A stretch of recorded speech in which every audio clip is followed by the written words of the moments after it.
From the campus of Marshall University in Huntington, West Virginia, this is MU Report.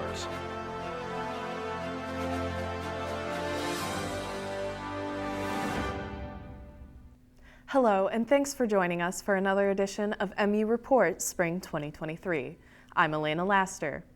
MU Report is a student-produced newscast of the W. Page Pitt School of Journalism and Mass Communications at Marshall University. You can catch this broadcast anytime on Facebook and on YouTube. Now, on to announcements. Marshall's celebration of Black History Month is in full swing, and the winning posters this year are on display in the Visual Arts Center downtown. Check Marshall's calendar of events for all that's happening from the Carter Woodson Lyceum and the Center for African American Students. The Violence Prevention and Response Program is sharing what's called In Their Shoes, which is an interactive simulation about dating violence. It'll be in the Don Morris Room at 11 Thursday, February 9th. And finally, Marshall's Counseling Center is having regular anger management group therapy every Wednesday at 2 p.m. in East Hall, room 115. Now on to our top story. Most students, teachers, and staff at Marshall and other West Virginia colleges are again begging lawmakers not to allow firearms on campus. But as Calvin Staten reports, it appears the legislature is going to make conceal and carry legal anyway. The Campus Carry Bill, also known as the Campus Self-Defense Act, is a bill that the West Virginia Senate has tried time and time again to get passed to allow students to conceal carry on campuses around the state. And with gun laws comes a divide in the people. I'm torn. I do feel that there are pros and cons. I believe that is a good thing that we should be able to carry on campus. While some students support this bill and others don't, both sides have their reasons for supporting or opposing the bill. With how much this bill will affect their lives in the future, it only makes sense. I mean, even just looking around, and if you ask some of the students around here, Huntington has not always been the safest place to live. I also feel that there could be some issues if there were to be a shooter on campus. It would make it very difficult for the police to be able to determine the shooter from the individual who was trying to assist and help that did have that conceal and carry permit.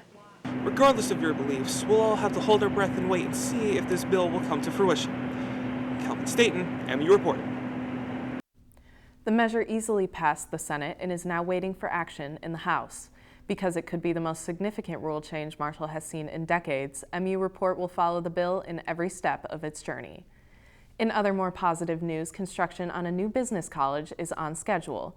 But as Grace Hewitt reports, it's not yet clear what Marshall will do with Corbley Hall once the business college moves. The university's multi-million-dollar proposal to construct a new building for the School of Business will provide students with multiple resources, whether they are online or in person. Better classrooms, better technology in the classrooms.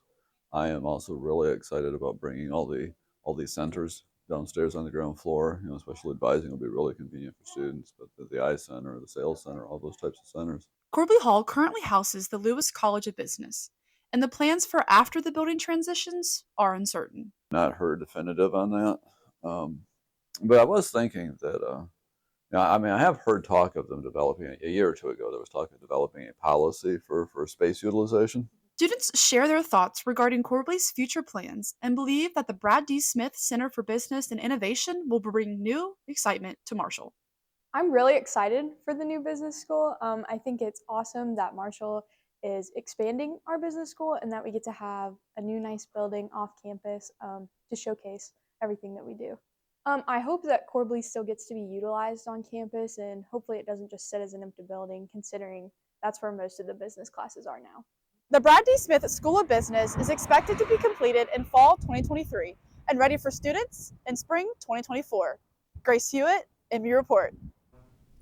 As students know, Corbley is a large classroom and office space, so it's easy to see why there's so much speculation about its future use.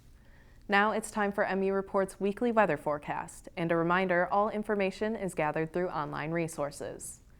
Today the high will reach up to about 59 with lows in the mid-40s. It is currently 58 degrees outside of the MU Report studio with cloudy skies. Expect showers tomorrow morning along with temperatures in the high 60s dipping down into the low 40s. Friday's temperature will even back out with a high of 55. It'll be mostly cloudy going into this colder weekend. MU Report gathered this information for the forecast through the online services weather.com and weatherology.com. That's all the time we have for this edition of MU Report. Our newscast content is generated by students in the W. Page Pitt School of Journalism and Mass Communications. MU Report is a television lab, and we are glad you're watching. You can always catch this newscast on YouTube, and be sure to follow us on Twitter at MU Report Media. I'm Elena Laster. Have a great day.